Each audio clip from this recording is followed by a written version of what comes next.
보천탄 즉사, 김종직. 보천탄에서 있은 일. 김종직. 도화랑고 기척허. 복사꽃 뜬 물결 높이가 그 얼마인가. 은성모랑 부지쳐. 목 잠긴 은빛 바위 있는 그곳을 모르겠다. 양양로자 실국이. 짝지은 해오락이 옛 터전을 잃어버리고 하머가깃 꽃포거. 물고기 입에 물고 부들풀 속으로 가버린다. 감상 1. 오세주. 제1구를 보자. 도화랑고기 척허. 복사꽃 뜬 물결 높이가 그 얼마인가. 복사꽃은 봄에 피는 꽃이다. 따뜻한 땅 기운과 훈훈한 바람에 피어나는 화려한 꽃으로 청춘 남녀에 피어오르는 사랑의 상징이 되기도 한다. 이러한 만물이 소생하는 봄날에 복사꽃 가지가 잠기도록 내린 비는 잔인하다. 이 계절에 어울리지 않게 내린 비는 정상적인 것은 아니다. 그리고 이러한 비는 곧 그칠 것이다. 다만 순간적인 피해가 염려되고 피지지 못한 어린 생명이 사라질지 모르는 두려움마저 느끼게 하는 비인 것이다. 그래서 작가는 복사꽃 떠내려간 불어난 물의 높이가 몇 척인가를 묻고 있다. 여기서는 평화롭고 희망적인 상황에서 뜻밖의 일어난 재난을 표현하고 있다. 제2구를 보자. 은성모랑 부지쳐. 목 잠긴 은빛 바위 있는 그곳을 모르겠다. 갑자기 불어난 몬물은 놀랍게도 바위 위까지 잠기게 하였다. 그래서 언제나 우뚝한 희고 깨끗한 바위에 잠긴 머리가 있는 그곳이 어디인지를 모르게 되었다. 많은 비가 내리기 전 이 바위는 주변 환경과 멋지게 어울리는 볼만한 것이었다. 가끔씩은 사람들이 앉아 휴식을 취하는 곳이기도 하였다. 그래서 그곳을 찾아보지만 아쉽게도 보이지 않는다는 것이다. 여기서는 뜻밖의 일어난 재앙의 정도가 아주 심한 것임을 표현하고 있다. 제3구를 보자. 양양로자 실국이.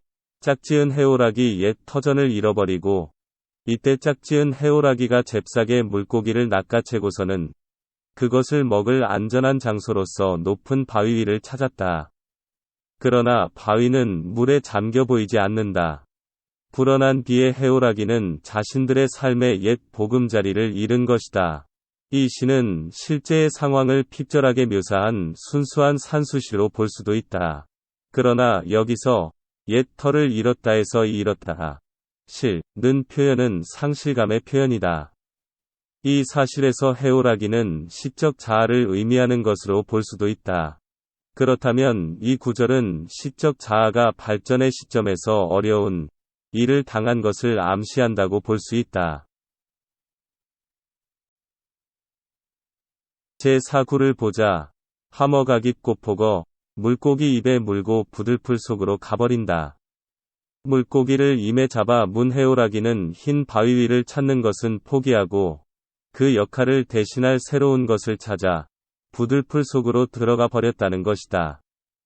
물고기는 해오라기의 식량이다. 식량은 생명을 유지함에 소중한 것이다.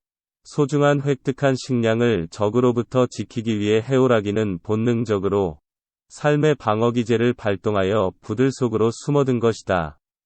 이를 비유적인 의미로 해석해보면 시적 자아가 추구한 세계가 실행 도중 외부의 환경의 변화로 좌절되었을 때 시적 자아는 살아남기 위해서 다른 환경을 찾아 현실의 삶을 계속할 것이다.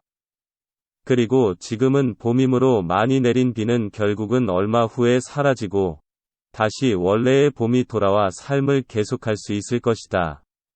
그러면 자신이 추구하는 세계를 다시 찾을 수 있으리라는 믿음을 보여주고 있다. 1, 2, 3, 4구를 종합하면 사람은 이상을 추구하는 과정에서 갑자기 재앙이 닥칠 수도 있다. 그러나 그것이 아무리 심하여도 봄철에 내린 광풍과 소낙비 같아서 참고 노력을 계속하면 빠른 시일 내에 어려움이 극복되고 다시 이상을 달성할 수 있는 상황이 올 것이라는 정신적 다짐을 보여주고 있다. 작가는 실제의 자연의 한 전경을 보고 이를 정신적 상환과 대응시키고 있다.